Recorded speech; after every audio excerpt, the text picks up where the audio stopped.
family originate? Yeah, my parents, on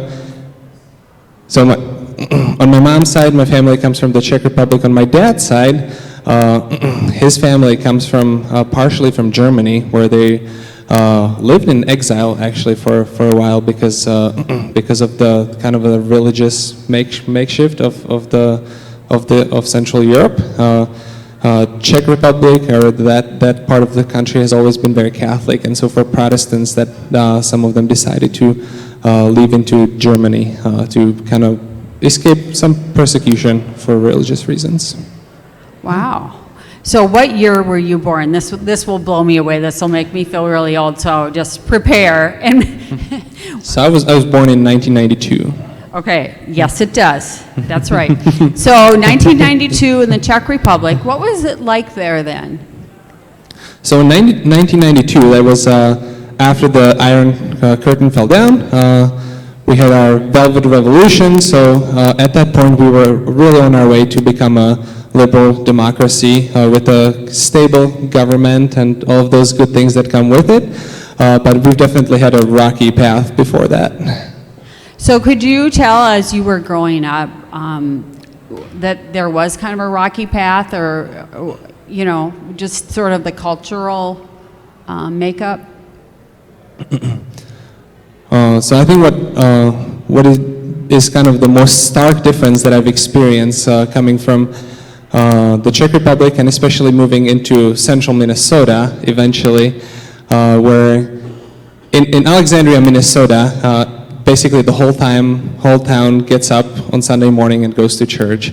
When I was growing up, that was really not the case, and so I always like to say that in my elementary home group, there was, I think, 28 of us, and I was the only one who was a Christian and who went to church. And so it's not very easy to realize, but in people my age, in the demographic of 18 to 34, I think less than 10% would call themselves religious or Christian in the Czech Republic. But you mentioned your family, and your family had a faith. And my family was very strongly Christian, and that was very unique, though. It was not typical case. Yeah. Did you feel that when you were growing up, how did you feel about God? Do you remember that at all? Did you have that kind of warm feeling, like this is just how our family is? And so I never really knew anything else. And my life was kind of connected to church in so many different ways. We were there on Sundays, and I was connected to Sunday school and youth group growing up. And so I never really knew anything else until I kind of got to that age where I started to question all of that, and seeing how people around me really have their different experience of faith. So what is this a picture of? So this is, I think, early high school, and at that time I thought I had my path picked out. I thought I would go into chemistry, and I thought I would go into science, and I was very strongly questioning if I even would stay a Christian as I go on and become an adult. All right. And more pictures of the country? Yeah, and so this is actually a town right next to my hometown, Kingsberg, and I picked it because really it's just a regular town square, but it looks very different from a town square here, and the buildings you can see are they're 600 years old. Yes, very different than it is here. I just want to there was a really pretty picture. What is this? So this is Prague, this is the capital, and the cathedral in the middle, or on the top left side, that's the St. Vitus Cathedral. And that's just some of our wonderful heritage that we have in Czech. And I'm guessing some people have been to Prague. Yeah, beautiful place. You may have questions regarding that later, but it looks gorgeous. All right, so you're thinking that you're going to be like a scientist. You like the beaker, and the That's contrast right. there. And what is this? And so this is ultimately one of the many reasons that I decided to stay stay as a Christian and really pursue the Christian community as what I want to be a part of in my life. This is our youth group in my home church, and this is not something that happened with like that the parents asked us to do it, or that the church just came up with a budget and suddenly we were able to do all of these things. This was really 4 of us friends who decided there's nothing for youth in this church, and we decided we will be the youth group. And started with really 4 of us, and at the time I started to learn how to play guitar, and I really enjoyed it. By the time I really know how to strum downward and had like 4 chords that I could repeat, and so that was our worship time, is that we had 3 chords and did what we could. But that was really not the point of it. The point of it was that we really had a community together as a group, and people saw that and they were drawn to it, and we started as 4 of us, and in about 4 or 5 years it grew, and there was almost 25 to 30 of us on a Saturday night. Wow. That is a beautiful picture. Yes. Do you have siblings? Yeah, so I have one sister that's 2 years younger than me, and on the far left, that's her. And where does she live? She lives in Prague. She does. Okay, good. All right. Let's see. And so as kind of a continuation of the community I've had, and youth group and church camp experiences I've had in Czech, I decided I would like to learn the language a little bit and have some new experience. And so I applied to come to a Bible camp for the summer, and it was Mount Carmel Ministries in Alexandria, Minnesota. And I can't believe that it worked, but I just sent them an email, and they said, okay, you can come volunteer for the summer. So you sent them an email from Czechoslovakia saying, hey, I might like to try this. Okay, that's some guts. I'll pick Mount Carmel and Alexandria. Okay. Well, it was kind of a friend of a friend has heard about it, but really I had no connection to the camp at all. And so this is when you were in... So this was actually my kind of the year as I graduated high school and went into college. Okay. I came as a counselor and spent the summer at the camp, and it was again a wonderful experience of a Christian community. I definitely recommend to everyone to be a camp counselor. It's an awesome experience, and I got to know a lot of my fellow camp counselors. And some of them I got to know very, very well, because Paige was one of them. That is pretty cool. So, and is this more Mount Carmel, having a great time. So, what happened with that experience? Did you end up going back? So I spent the 2 months at camp in the summer, and I went and was in college, and I actually studied chemistry in college. But then I came again the next summer, and then I came again the next summer, and overall I did 4 summers as a camp counselor at Mount Carmel there. Yeah. And so that is the last place that you were, correct? That was where you ended up working as your position. Just for the summer as a volunteer. For the summers. Yeah. But eventually, I found a church that was in that same town, just on the other side of town, that was looking for a youth director. And so I applied there and landed in Alexandria. And so I was at Shalom Lutheran Church, is what the church was called, and I spent almost 3 years there. And so it was my kind of first vocational experience in youth ministry. And so at the church I worked with all ages though, so from Sunday school all the way up to high school. And when did Trinity come into the picture? That was in June, actually, June of this year. I was looking at a place where I can really do youth ministry full-time and really long-term and find a new church home, and Trinity was one of the places that I found. And we had kind of had an interesting way to do interviewing, and I am not sure if Stacy was still able to be here, but I think Carrie, you were involved. Do you want to come up and just talk a little bit about, I think, the process in which, I know, surprise. Yeah, so I think that, yeah, that'd be great. The way in which the team was looking to hire, I thought was really interesting because you had an involvement with, of course, Pastor Ann, but also a team of parents and kids. Yes, we did. We had, I don't know, do we have about 5 people on our committee as adults? And then we kind of roped in some kids, middle school age. Some of them were our kids because they're easily roped in. They don't really have a choice. So yeah, we had kids come in. So we interviewed a few different people after looking through applications and that kind of stuff. We got it down to a few.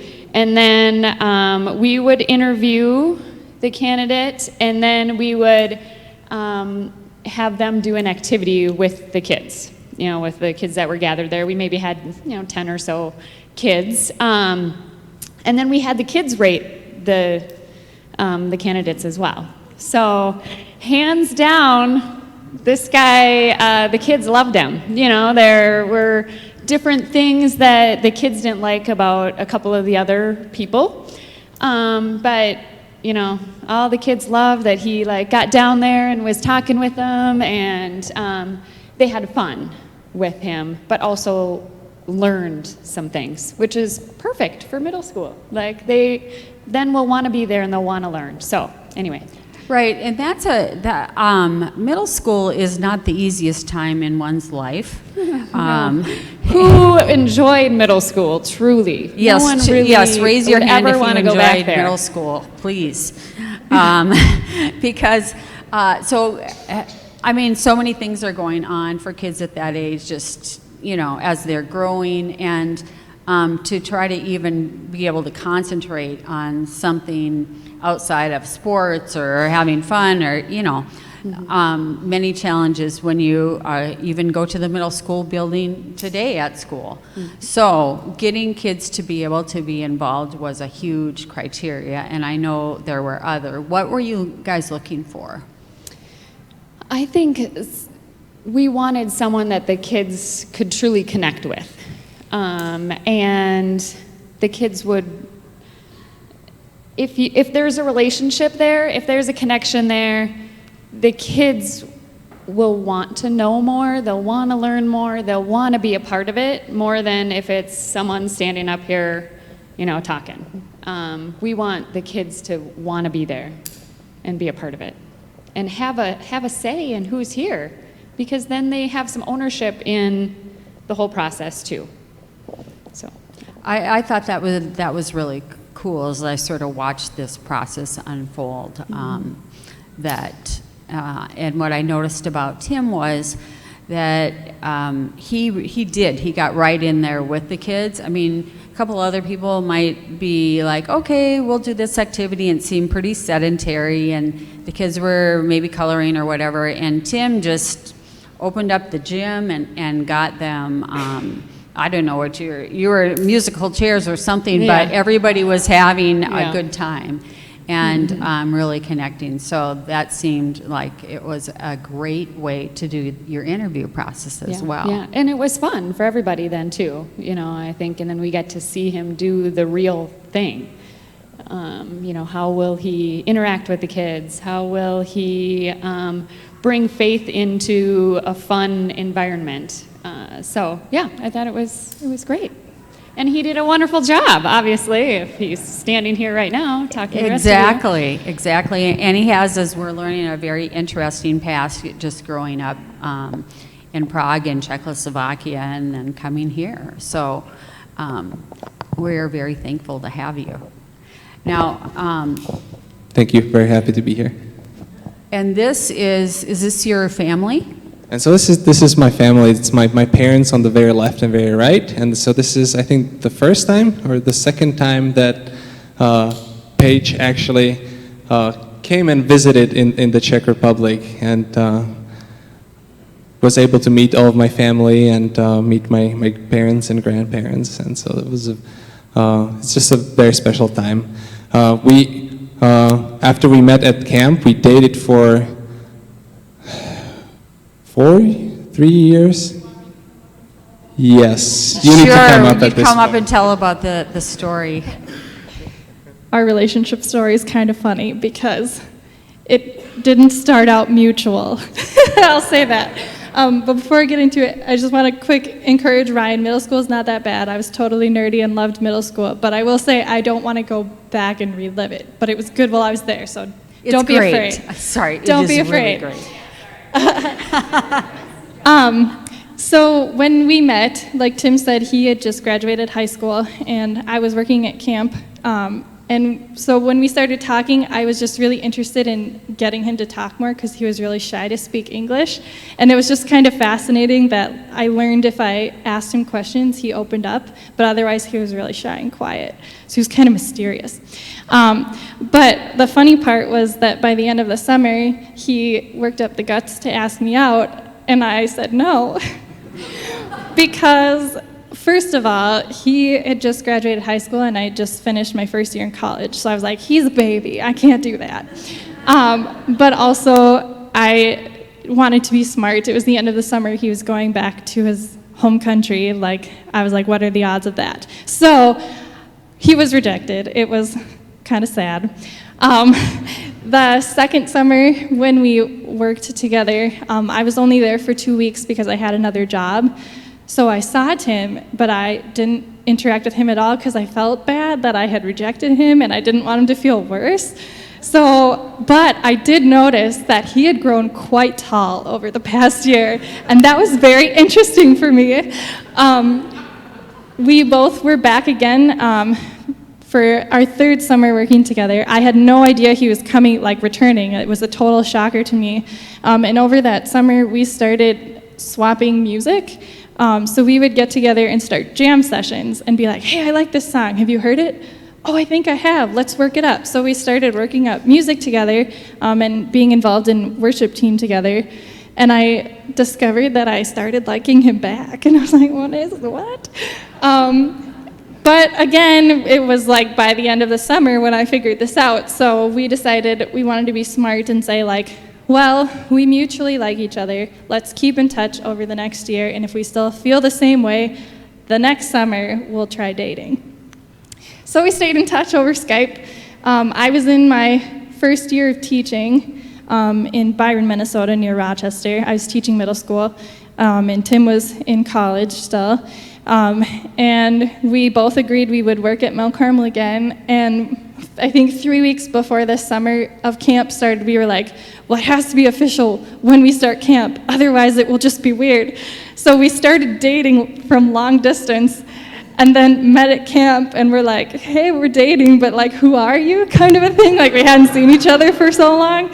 So, but it was really great. We had asked our supervisor at camp to kind of be a mentor to us and help lead us through the difficulty of dating between long distance. And so once we had dated through the summer and agreed to do long distance, we were trying to figure out how do we make this long term? How do we start thinking in the future? And so that was the tricky part, was when you're here on a tourist visa like Tim was for volunteering, you can only be in the United States for 90 days. So what do we do to make this long term? And so we decided there's an option for a fiance visa where you tell the country you're engaged and then you have 90 days to get married. And we were like, that seems a little rushed. We don't want to do that. So we decided to pursue Tim getting a work visa, and that way he could come to the U.S., get work experience, and then start making a living so that we could build a life together. And so our mentor had recommended that we might be more marketable as a joint hire. So we were joint hired at Shalom Lutheran Church by this wonderful pastor who had this great vision for us, but we were both part-time, and eventually we knew that both of us working part-time wouldn't be enough for us to build a life beyond what we were doing. So I took a corporate full-time job, and that was a very interesting experience, but it wasn't as fulfilling for me. Meanwhile, leadership was changing at the church, and I would say like the general atmosphere was different, and so we were kind of feeling like change was in the air. What are we going to do next? And so I told Tim, like, I'm in a corporate job, like, I'm stable, but this isn't what I need to do for the rest of my life, so let's focus on you. And so that's when he decided he was going to pursue finding a full-time ministry job, and here we are. And we just got a green card 2 weeks ago. So yes, we're excited. I want to hear more about that, but meanwhile, I would like to hear what your vision is for the youth at Trinity. Well, all youth, your youth. What do you want to do? So one of the reasons I really became interested in the position here at Trinity is of how much thought was put into putting the confirmation ministry together the way it is, and I love the focus on having authentic conversations that actually are meaningful for the youth and that can actually answer their questions. Do you want to just say what those faith conversations are, so everyone knows? And so the confirmation ministry, a lot of it is discussion based, and so there's always a large group area part of it where there's some sort of teaching from up front, but where the real ministry happens, in at least in my view, is in the small groups with small group leaders kind of leading into the discussions, and where the youth have the opportunities to ask questions about the things that they're learning about, but also really focus on some real life topics. And so I really enjoy the plans that we're making in terms of the Family Education Discipleship series, where we want to really focus on healthy friendships and healthy relationships and boundaries in relationships and all of those good things, and just all kinds of retreats focus on really real life topics. And one of the reasons for the retreats, help me if I'm not quite on this, but I think is that getting kids away and getting kids in a place where they can put their phones aside and they can really focus on one another and what they're learning about, and creating that time to have a real relationship with each other and with God. And that's really where the authentic community gets built, really, by really caring for one another and having discussions about God together. Yeah. Because there's a lot coming at kids, as we talked about, but we certainly had the bullying in our day. But bullying can take on a different form now with social media and other opportunities to sort of mask oneself and go at the person a different way. So that's a focus for you is knowing about that and being sensitive and creating some boundaries. And that always has to be the focus for us in youth ministry, because if we really want to reach the kids, there really no ministry can happen until they feel safe where they are at. Yeah, exactly. And we all desire that this is a safe place for us in every way, but especially for our kids, we want to make it a place where they feel good about themselves and they feel good about each other, and they can really connect.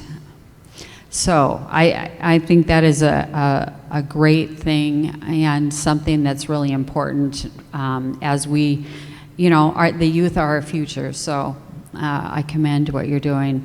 Why don't we have a little song? And then let's hear about the immigration story, because the immigration story is one you won't want to miss. We often think of people of other diverse factors, but Tim looks like us. Tim, and he has had quite the experience. So, a little song. This is, I think, their ministry when they get together and jam is something special. Yeah, for sure. So I'm just going to explain what the song is while Tim sets up. So Czech Republic and Slovakia, while they're neighbors, they actually have separate languages. Czech has a special character in the language, which is r, which is an R and a J sound put together. It's very harsh. And Slovak does not have that character in it. The song we're singing is in Slovak.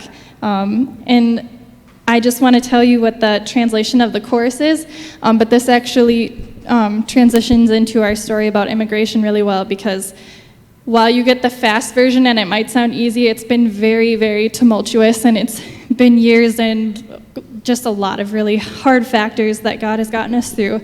So the chorus of this song, the song is called In the Labyrinths, and the chorus says, "Like rain that caresses the soul, he watches over and guides. He is the dawn after the darkness that you are waiting for. He is laughter ringing on the lips. He washes sin and scares fear away. For God will give faith and strength when you're losing hope."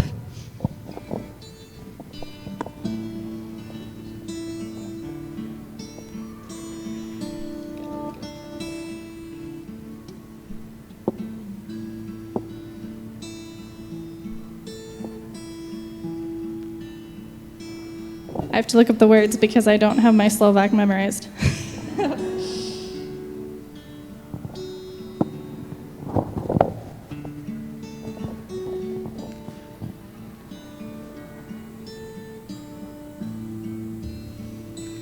Tých pár dní bolo tak zaludných. Vieš, ten strach, že niekom padáš.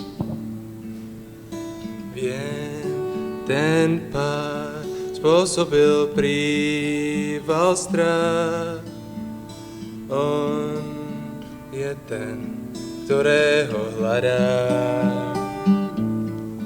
Ako dážď dušu pohladí nad tebou, prie a poradí, on je úsvit po temnotách, na ktorý čakáš. On je smiech, čo znie na perách, smije hriech, zaženie tvoj strach, lebo Boh vieru súda, keď nádej strácaš. Keď v dave sa strácam, Boh v duši mám. Tých pár čiernych jak krídla vrán, farbí môj svet čiernou farbou. Viem, máš strach, ja tiež blúdim v bludiskách, ale Boh nado mnou, kde tiež bdie nad tebou. Ako dážď dušu pohladí nad tebou, bdie a poradí, on je úsvit po temnotách, na ktorý čakáš. On je smiech, čo znie na perách, smije hriech, zaženie tvoj strach, lebo Boh vieru silu dá, keď nádej strácaš. Keď sám seba strácam, som nemý a sám. On, ktorý bol, on, ktorý príde, ktorého láska nie je na príde. On, ktorý bol, On, ktorý zmení náš šťastné nebo náš svet utrpení. Ten, ktorý je a na veky bude, ten spravodlivý pri poslednom súde, ktorému hrajú všetci anjeli, ktorému verím, ktorý. Ako dážď dušu pohladí nad tebou, prija poradí, on je úsvit po temnotách, na ktorý čakáš.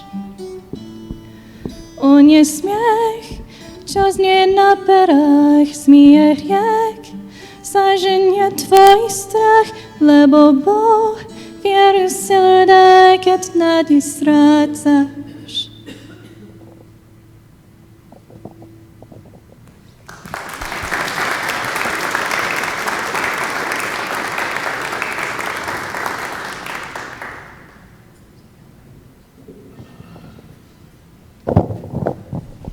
Thank you for that. Do you want to tell a little bit about the song?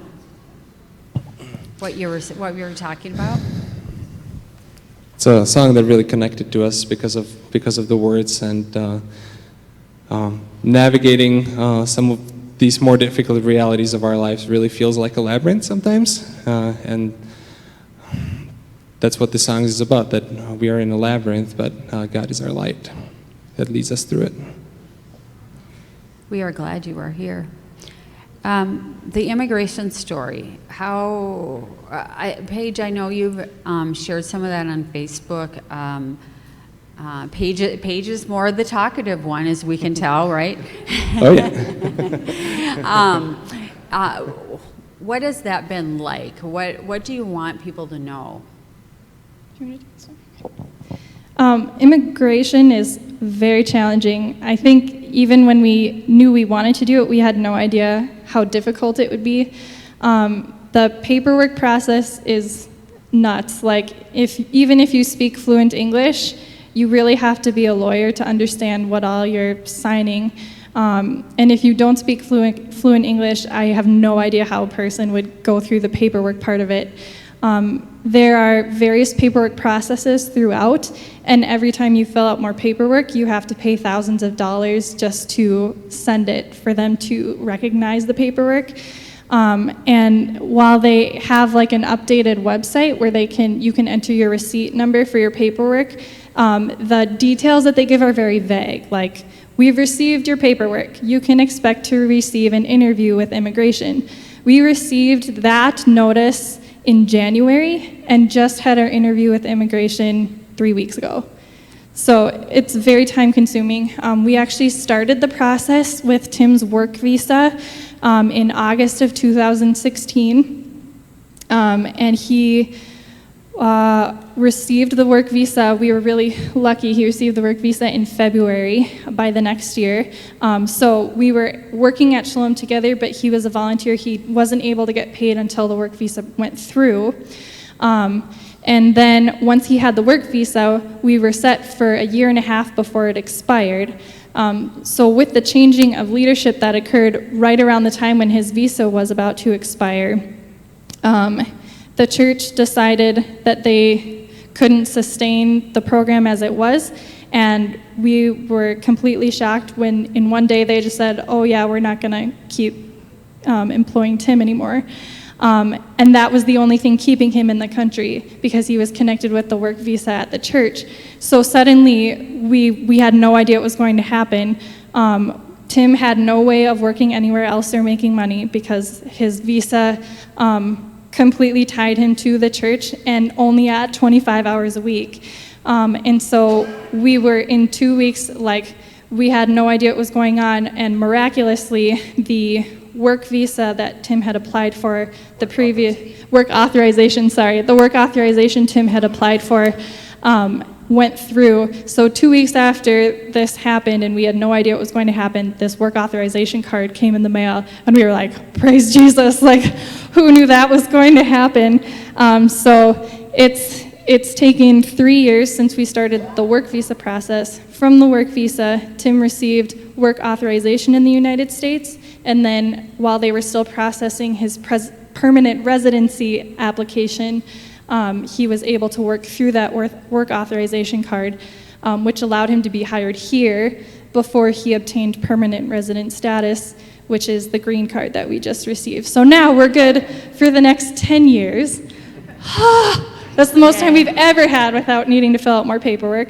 And so we're hoping that within that 10-year time frame, I think there's 5 years before he can apply for citizenship. And our goal, like our life goal, is that we will both be dual citizens in one another's countries. But I gotta work on becoming fluent in Czech first. And Paige, what do you do?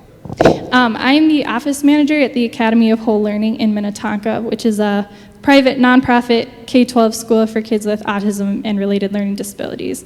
So I'm a licensed educator. I can teach grades K through 8 in Minnesota, but 3 years in public education really burnt me out. It just wasn't for me. So doing church work with Tim was really great for 2 years. The corporate job was like an interesting foray into what life is like outside of school. But I'm so glad to be back in education and supporting educators. It's a great fit for me. That is great. Do you want to ask Ken any questions?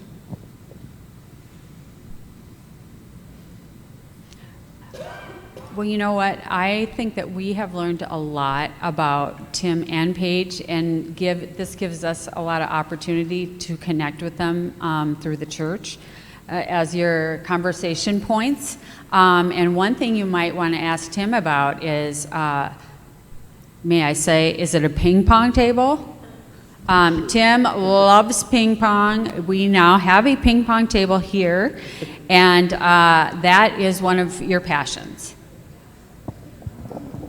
Yeah, I really enjoyed playing ping pong growing up, and I actually managed to get connected to the clubs here in the Twin Cities. So that's been a fun story. That is cool. I have one question. Did you bring any great recipes with you that you can teach us? So Tom asked, did he bring any great recipes with him from Czechoslovakia? So I'm not super experienced yet, but I really do enjoy cooking, and so I can hook you up with some dumplings and cream sauce recipes. Any good goulash in there? I'm sure my mom has something that I can get from her. Goulash, that would be great. I thank you so much for doing this. I appreciate it. It's, there's some challenges that you have faced and that have brought you here. It's a little bit of a unique story. Yeah, it is a big adventure. Carol.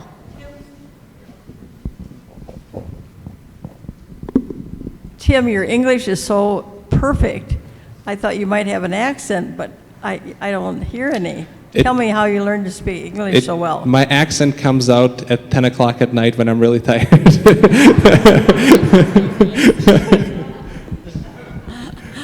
Get him then. I've been learning English since I think 4th grade at school, and ultimately, what I think prepared me for the real English, though, is more video games and TV shows that I've experienced in English rather than kind of the school British English grammar that I've started with,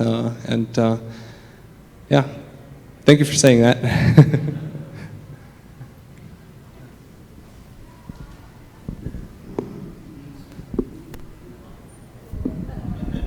How often do you get to see your parents? So we just ended kind of the process of the green card, and while anything like that is processing, if you leave the country, it might be considered as abandonment of your case. And so even if I wanted to just go see them for the weekend and be back on Monday or something, I couldn't do it because they could throw out my case. And so it's been year and 3/4. It's been 21 months since I've seen my family. Yeah, when we had applied for Tim's permanent residency last fall, we were so certain that the process would go faster because he already had the work visa and our paperwork was so substantial. So we had made plans for my parents to go to Czech Republic with us and meet Tim's family over the summer. And we didn't have his permanent residency at that time, so we weren't able to go, and it was so disappointing. So now we're making plans. Hopefully we'll see if maybe around Christmas time we can go, and I don't know if my parents can come at that time. We'll see, but we're really looking forward to connecting with them again. Like, plans are in a roll. We have to see them. That is great. I just want to mention what's coming up next week, and that is we're going to talk about the opioid epidemic crisis, but really we have a mother and we have a son who is recovering, not her son, but another one in recovery. And she's going to talk about how she's going around to schools, churches, and talking about how you can change the outcome. So I think that is going to be a fascinating time. We'll look forward to seeing you next week. Thank you. Thank you.